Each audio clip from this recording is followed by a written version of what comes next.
Buenas, buenas para todos y para todas. Gracias por estar en este en vivo que estamos teniendo hoy. Gracias siempre por conectarse, por seguir activando la campanita que les indica cuando hay un nuevo video. Acá me están justamente, de hecho me estaban preguntando qué hubo, ya empezaron. ¿Por qué? Porque eso pasa cuando le activan la campanita y entonces ya les sale un aviso que les indica estamos en vivo o hay una nueva entrevista. Analizamos las noticias más importantes de Colombia y del mundo en este espacio. Así que gracias. En el último en vivo que tuvimos, vimos que muchísima gente se conectó de distintos lugares, no solamente desde Colombia, sino también desde otras partes del mundo, colombianos que les interesan las noticias contadas de una manera distinta, con los y las protagonistas de estas noticias, que además siempre tenemos acceso a ellas por fortuna y también gracias a ustedes. Sin ustedes, pues esto no sería posible. Ya vamos a llegar a los 100,000 suscriptores, así que si ustedes están llegando y tal vez no se han suscrito, por favor, háganlo acá abajito de inmediato. Mientras van llegando la gente, les vamos contando sobre qué vamos a hablar hoy y cuál es nuestro protagonista de hoy. El presidente de la República,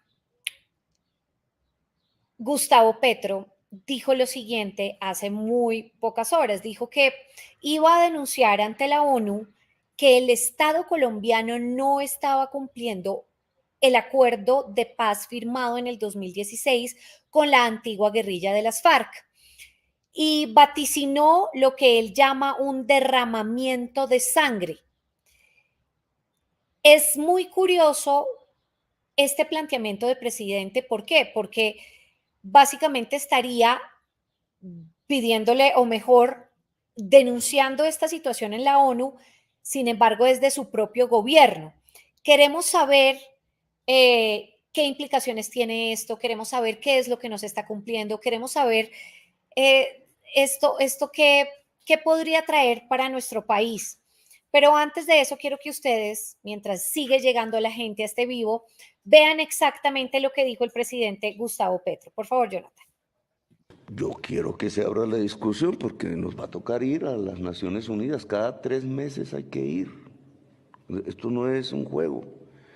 Pero esta vez va a ir el presidente de la República y va a tener que decir definitivamente el Estado de Colombia no quiere cumplir el acuerdo de paz que firmó.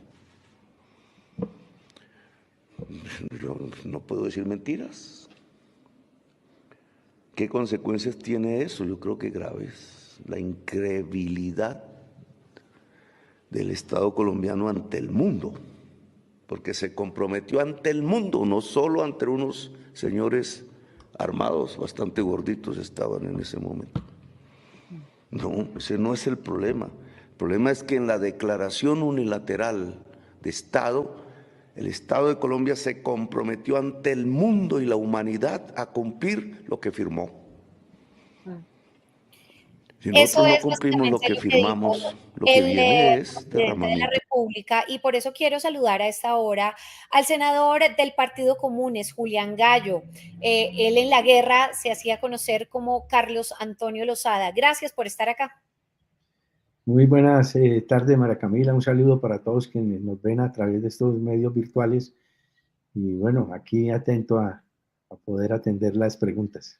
Gracias, senador. Pues lo primero que quiero preguntarle es, pues, ¿cuál fue esa primera impresión cuando usted oye estas declaraciones? Tal vez ustedes desde el Partido Comunes ya sabían o a qué apuntaba el presidente en cuanto al tema de la implementación de los acuerdos de paz.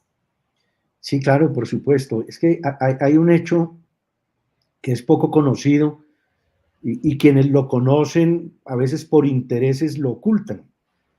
Y es el siguiente, el presidente comienza en esa parte que acabamos de ver diciendo en virtud de la declaración de Estado que hizo Colombia. Uh-huh. Resulta que en el acuerdo de paz hay un párrafo en el que dice, este acuerdo se firmará y se enviará en una declaración unilateral de Estado al Consejo de Seguridad. Eso lo hizo el presidente Juan Manuel Santos, el cumplimiento del acuerdo, y resulta que al llegar el texto del acuerdo, el texto original, no el texto adulterado que tenemos hoy en día, sino el texto original, el Consejo de Seguridad lo incorporó en una resolución suya. Es decir, hoy en día ese acuerdo, el texto original que nosotros firmamos, hace parte de una resolución del Consejo de Seguridad. Todos sabemos que el Consejo de Seguridad de las Naciones Unidas es la máxima autoridad en materia de paz en el mundo. Esas declaraciones unilaterales de Estado son vinculantes, es decir, genera unas obligaciones del Estado que las hace ante la comunidad internacional, ante las cortes internacionales. Hay un antecedente histórico y es el siguiente. En algún momento, un presidente de Francia decidió hacer una declaración unilateral de Estado, comprometiéndose a que nunca más el Estado francés iba a hacer pruebas nucleares en la región de los atolones franceses. Posteriormente, otro presidente quiso incumplir ese compromiso y anunció que iba a reanudar las pruebas nucleares en esa región. Inmediatamente el Consejo de Seguridad le dijo, pare ahí un momento, el Estado francés hizo un compromiso y eso es de obligatorio cumplimiento. Eso es lo que no se conoce en Colombia, eso es lo que no se le ha dicho a la gente, que hoy en día ese acuerdo es de obligatorio cumplimiento, es decir, no es si el presidente quiere o no quiere. Aquí tuvimos un presidente 4 años, Iván Duque, que no quiso implementar el acuerdo, pero ahora tenemos un presidente que dice, yo estoy obligado como presidente y como jefe de Estado a cumplir ese acuerdo, pero me he encontrado con que hay otras partes del Estado, el legislativo y el poder judicial, la corte que fue creada para implementar el tema, el punto 5, es decir, la Jurisdicción Especial para la Paz, no quieren cumplir ese acuerdo. Entonces yo como jefe de Estado voy a ir, porque está obligado, cada 3 meses el Estado colombiano viaja en cabeza del canciller. En la próxima ocasión nos comunicó el presidente Petro a los colombianos el día de ayer, voy a asistir yo como jefe de Estado y voy a asumir que eso es algo inédito, lo que va a hacer el presidente, es decir, yo como jefe de Estado voy a ir a poner la cara y a decir, nosotros como Estado, lo cual es muy grave, estamos cometiendo perfidia, que es un delito internacional, es decir, es faltar a su palabra, es no cumplir los tratados internacionales. Sí, senador. Por eso él dice, esto no es un juego, esto tiene unas consecuencias, y es que la palabra del Estado colombiano no queda valiendo 5 si no cumplimos ese acuerdo. Claro, pero estamos en el gobierno del presidente Gustavo Petro ya hace 2 años, ¿cierto? Esto no estamos ya en otro gobierno. Lo de otro gobierno, digamos, no está resuelto y no se va a resolver porque eso ya pasó y no se implementó. Pero hace 2 años estamos en el gobierno del presidente Petro. Entonces, ¿no sería como patear un poco la lonchera en nuestros términos colombianos, ir allá y quejarnos de nuestro propio, de lo que está pasando con nosotros como Estado? Por supuesto, y repito que es un hecho inédito, y eso lo que demuestra es la seriedad y el compromiso del jefe de Estado que tenemos hoy en día, que ha comprendido que eso no es un juego y que hay que rectificar. Hay que entender la intervención del presidente Gustavo Petro en su contexto, es decir, él está diciendo, yo llamo a que se cumpla el acuerdo, y está invitando a los otros poderes. Él dice, yo soy la cabeza del Poder Ejecutivo y soy el jefe de Estado, pero aquí hay otras responsabilidades. Coloco un ejemplo, la reforma política. La reforma política tiene que ser aprobada por el Congreso necesariamente, no puede el presidente por decreto decir, hágase una reforma política. Allí quedaron consignados unos compromisos y el Congreso de la República, como poder legislativo, es quien debe honrar ese compromiso. Han pasado 7 años y estamos todavía pendientes de que se cumpla. Otro compromiso, a nosotros se nos dijo, hagan dejación de las armas y les vamos a dar plenas garantías para la vida y para el ejercicio político. Al día de hoy han asesinado más de 420 compañeros y compañeras firmantes del acuerdo de paz. ¿Cómo convencer en la mesa de conversaciones a quienes están adelantando hoy diálogos de paz que dejen las armas si lo que les espera es lo que nosotros estamos viviendo? es otro ejemplo. En el caso de las víctimas, nosotros firmamos un acuerdo en el que los únicos que quedaron por fuera de la obligación de comparecer ante la Jurisdicción Especial para la Paz fueron los expresidentes, los únicos. Aún con la oposición nuestra, quedaron por fuera. Bueno, hoy en día el Congreso de la República, a su paso del acuerdo por el Congreso, excluyó a los altos funcionarios del Estado, es decir, a los ministros de defensa que tomaron decisiones en el conflicto, a los altos mandos militares que se hicieron excluir con una encerrona que le hicieron al presidente Juan Manuel Santos el día antes de la firma en el Teatro Colón, y posteriormente la Corte Constitucional excluyó a los terceros. Entonces la pregunta que nosotros nos estamos haciendo hoy en día y que seguramente se hace el presidente Petro, por eso él hace su intervención ante las altas cortes, es quién le va a responder a las víctimas de los crímenes de Estado. Es decir, en Colombia vamos a tener dos tipos de víctimas, unas a las que el Estado en desarrollo de la implementación del acuerdo de paz les va a garantizar los derechos, me refiero a las víctimas producidas, digamos, por el accionar de la insurgencia, y hay otras víctimas, las del Estado y las del paramilitarismo, que no tienen derechos, les van a burlar sus derechos. Entonces el presidente está diciendo, no puede ser, Colombia no puede caer en esa incredibilidad, digamos, ante la comunidad internacional. Todas las víctimas tienen los mismos derechos. ¿Por qué van a tener derechos las víctimas de la insurgencia y las víctimas de los crímenes de Estado, las del paramilitarismo, las víctimas de los empresarios que dieron órdenes aquí? ¿Esas víctimas no tienen derechos? Ese es un interrogante que nosotros hacemos. Senador, el presidente hablaba de la verdad de la JEP, que la verdad estaba fragmentada, y hace una crítica a la Justicia Especial de Paz. En este momento en el que pues, el presidente tiene hartos problemas, digamos, con respecto al tema, a los temas de sus reformas, a lo que está pasando de la división un poco del país tan convulsionado en el que estamos viviendo, no se le... no es un problema adicional pelear con la Justicia Especial de Paz, que tendría que ser aliada del gobierno del cambio. Pero a ver, es que la tranquilidad del país no puede estar construida sobre la base de la impunidad.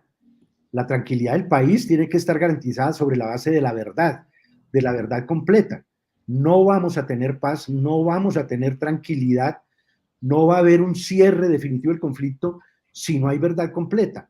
Por eso el presidente dice, mire, hoy en día tenemos la jurisdicción ordinaria, está la justicia penal militar, está la jurisdicción indígena, está Justicia y Paz, está la Jurisdicción Especial para la Paz, y tenemos 5 jurisdicciones. ¿Qué es lo que viene sucediendo? El presidente toma el ejemplo de Salvatore Mancuso y dice lo siguiente: Salvatore Mancuso, por haber sido, digamos, un jefe paramilitar en la primera década de este siglo, quedó compareciendo ante Justicia y Paz. Posteriormente, cuando nosotros firmamos el acuerdo, entonces aparece la necesidad de que los jefes paramilitares vayan a esa jurisdicción a dar verdad. ¿Por qué? Porque es que ellos, ya está comprobado, la propia decisión de la Jurisdicción Especial lo ratifica, en el sentido de que operaban de manera conjunta y coordinada y subordinados a las estructuras estatales de la fuerza pública. Entonces, si por unos hechos Salvatore Mancuso tiene que comparecer ante Justicia y Paz, por otros hechos ante la Jurisdicción Especial para la Paz y por otros hechos en la justicia ordinaria, esa verdad de un solo interviniente queda fragmentada. Y eso es lo que garantiza, en alguna medida, la impunidad para ciertos sectores. Entonces, por eso nosotros hemos venido insistiendo en los últimos tiempos en que hay que buscarle un mecanismo de cierre.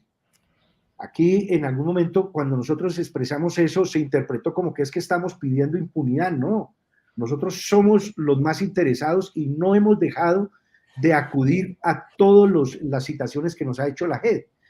Pero lo que estamos diciendo es que acudamos todos y demos verdad, honremos los compromisos y restablezcamos los derechos a las víctimas. Y si eso se garantiza, ese va a ser la posibilidad, esa es la posibilidad del cierre del conflicto.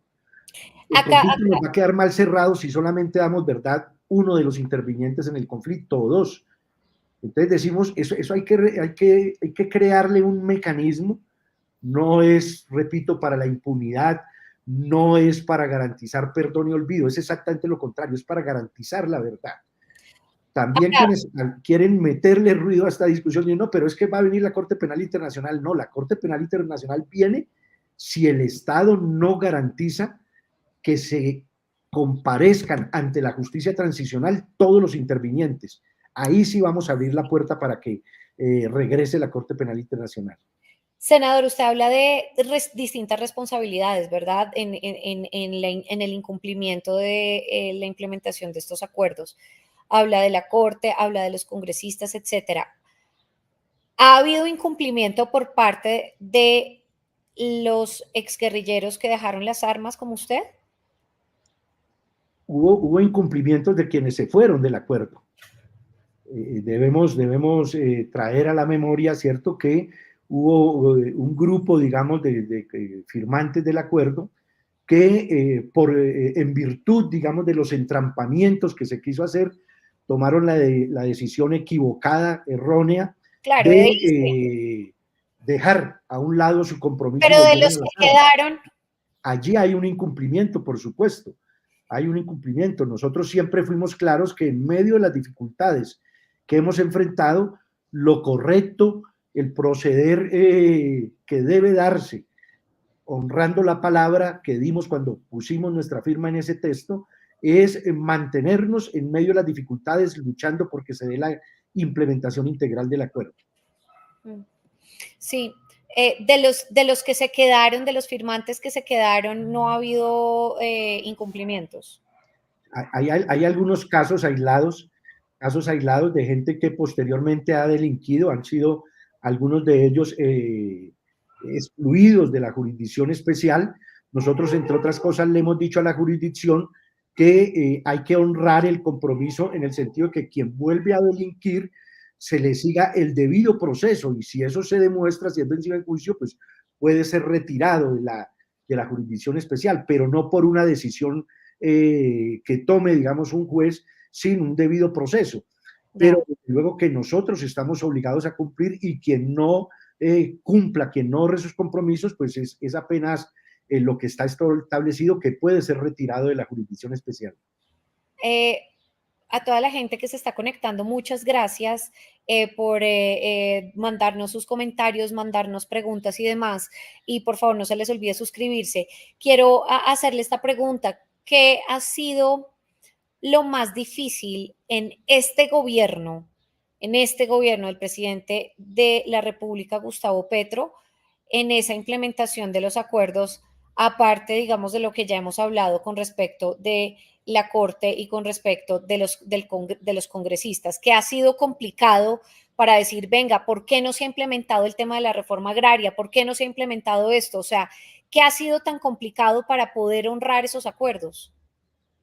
Lo más complicado en materia de la implementación de este gobierno tiene que ver con la distancia y la diferencia que hay entre la voluntad expresada por el presidente Gustavo Petro y los hechos concretos. Me parece que eso hay que señalarlo. Nos hemos encontrado con muchas trabas burocráticas por parte de funcionarios medios, por parte de la institucionalidad. Estamos ante un Estado que parece hecho para que no se ejecuten las cosas. Ha sido complicado que continúan el asesinato de firmantes de paz. Ha sido complicado, por ejemplo, que recientemente el director de la UNP haya decidido de manera unilateral desconocer el acuerdo con el argumento de que no está obligado a cogobernar. Entre otras cosas, una expresión que no encaja porque nosotros somos partido de gobierno, pero bueno, él está obligado en virtud del acuerdo a consultar con nosotros la persona que dirija la subdirección de la UNP, que fue creada como un programa especial dentro de esa Unidad Nacional de Protección para darnos plenas garantías. Él quiso desconocerlo, lo hizo. Nosotros vamos a demandar obviamente esa decisión porque brinca el acuerdo, es parte de lo que habrá que decirle a la ONU si el presidente acepta la petición que le hemos hecho de que permita que viaje con él Rodrigo Londoño, el presidente del Partido Comunes, que representa la alta parte contratante que firmó ese acuerdo de paz con el Estado colombiano. Es decir, la idea es que el señor Timo León vaya con el presidente a la ONU. Pues Esa le es la estamos petición que ustedes han proponiendo al hecho. presidente Gustavo Petro que acuda con quien representa la otra parte. Es que el Estado colombiano firmó ese acuerdo con su contraparte en el conflicto, la otra alta parte contratante, así se denomina en el derecho internacional, es los que estuvimos alzados en armas. Y ostenta esa representación el presidente del Partido Comunes que surgió del acuerdo de paz, en este caso nuestro compañero Rodrigo Londoño. Pues mire, antes de despedirlo, quiero preguntarle, usted como ex miembro de esa guerrilla, ¿cómo ha visto en estos 2 años el acercamiento que ha tenido el presidente con sus políticas de paz y de paz total? ¿Ha visto que ha habido un cambio en eso, en los acercamientos a, por ejemplo, a los distintos grupos, con el ELN, con las disidencias ahorita, pues estamos viendo que hay muchos problemas de orden público en muchas partes de nuestro país.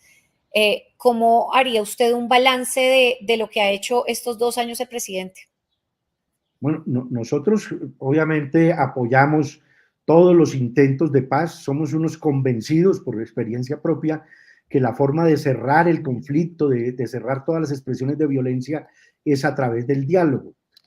Sin embargo, consideramos que han habido errores, que han habido equivocaciones. Yo lo sintetizaría en una palabra: improvisación del gobierno, seguramente de muy buena voluntad, formuló esta política. Creo que la inmensa mayoría, si no la totalidad de los colombianos, acompañamos, digamos, ese deseo de que tengamos un país en paz total, pero han primado a veces más, digamos, esos deseos y esa buena voluntad y no el haber formulado con tiempo una política vertebrada a partir de una estrategia que tuviese en cuenta los distintos actores, pero que le fijara un norte a cada uno de esos procesos. Y indudablemente esa improvisación ha hecho que no se vean los resultados como todos esperábamos.